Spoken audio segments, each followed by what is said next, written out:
Hello everyone, welcome to the channel. Today we're going to cover the topic of affordable EVs, where we're going to look at the new models that are going to be available to purchase in the US in 2024. Next on Every Mile.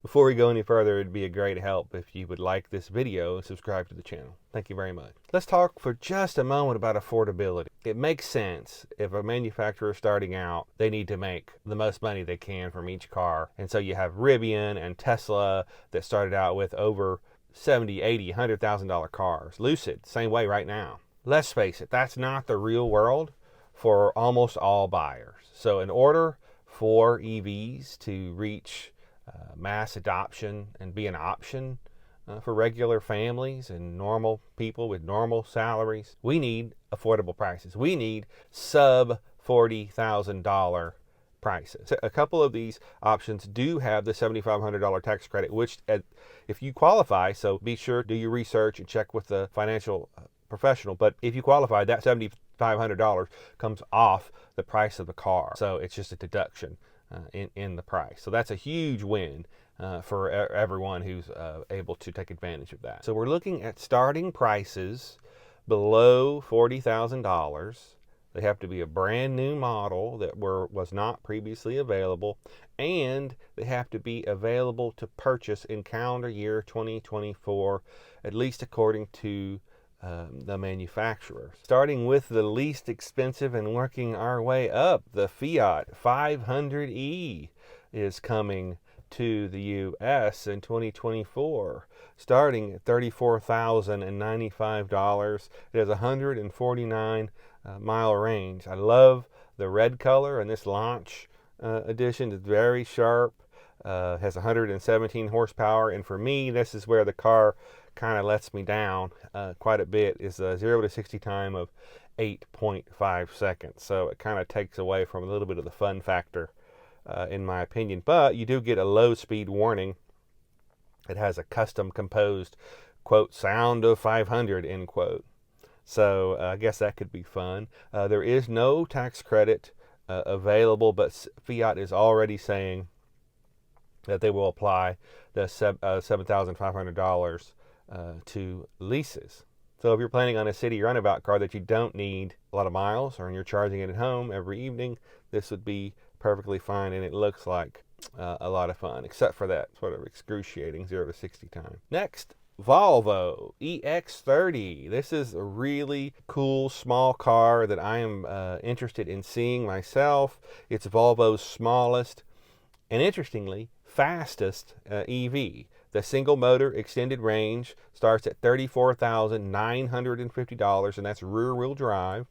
Has a range of 275 miles, and it has horsepower of 268, which will get the 3,858 pound vehicle from 0 to 60 in 5.1 seconds. So that's very close to what we have in our ID4 all-wheel drive, and it's quite adequate. You really, I mean, it's fun to go faster than that, but you don't need it on a day-to-day basis. And to be clear, the point of this list is to be affordable, right? And I know that not every vehicle can be or even should be a rocket ship, right? We don't need to get 30 seconds 0 to 60 all the time. However, if you get the twin motor performance, the range goes down slightly to 265, and horsepower goes up to 422.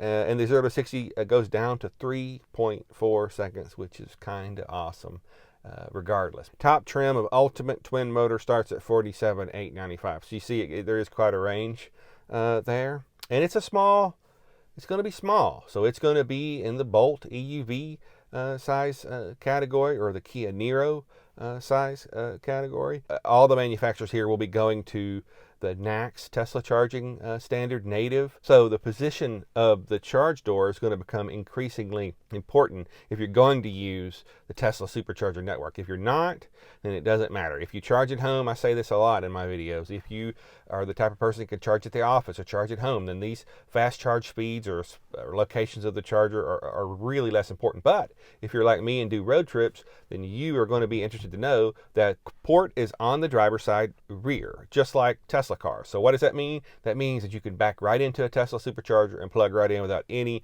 issue whatsoever. So you take a car like the Volkswagen ID4, it's on the passenger side rear. That means you have to park either at the end or pull into a pull-in spot or take up an extra spot. Really occupy 2 spaces. I know the version 4 superchargers have longer cables, but that's a little ways away, and there are plenty of version 3s out there that we can use on the NACS standard with an adapter.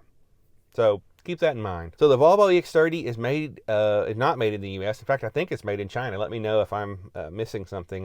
Volvo is owned by Geely, which is a Chinese company. So no federal tax credit. Not sure about leases. I know there will be quite a bit of demand for the EX30 to start with. Next, in one that's been coming for quite a while and is for real, supposed to be here in 2024, according to GM, and that is the Chevrolet Equinox.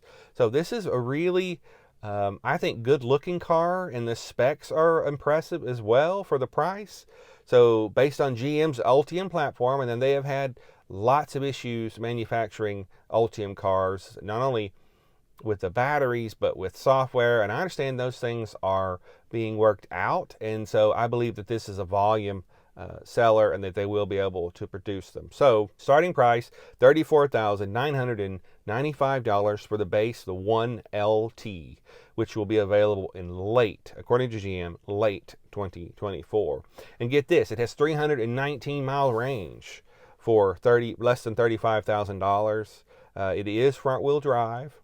It has 213 horsepower. Now, if you want Apple CarPlay, you have to go somewhere else because GM is moving away from that and instead doing very much like a Rivian or a Tesla and saying, you know, you really need to use our native system. So the 0 to 60 of the all-wheel drive is 5.9 seconds. So, you know, the front-wheel drive single motor is going to be slower than that. And really, if you want to get, that's pretty, as you can imagine, pretty stripped as far as content at that price. So if you want a feature-rich trim level, and probably one that's going to be the volume leader, you'd be up to the 3LT trim, which starts at $45,295 and comes with ventilated seats and all the creature comforts and the availability of having Super Cruise, that's where I would be looking if I were to buy an Equinox. But I love the fact that there still is a base model for less than $35,000 that gets 319 miles range. That's amazing. I appreciate Jim's commitment, and I hope they stick to it. I hope they're able to produce these. And GM at the moment it isn't, but according to GM, they expect that the Equinox EV to be eligible for the full $7,500 tax credit. So that gets the base model into the high 20s as far as the price. So really, that's Bolt level pricing, and for a bigger vehicle that goes much further, that charges much, much, much better. Those are the 3 that I see coming that will for real be available here in the U.S. in 2024. Did I miss anything? Any thoughts? Which one would you choose? And if I did miss something, let me know in the comments. Thanks for watching, and I'll see you on the next one.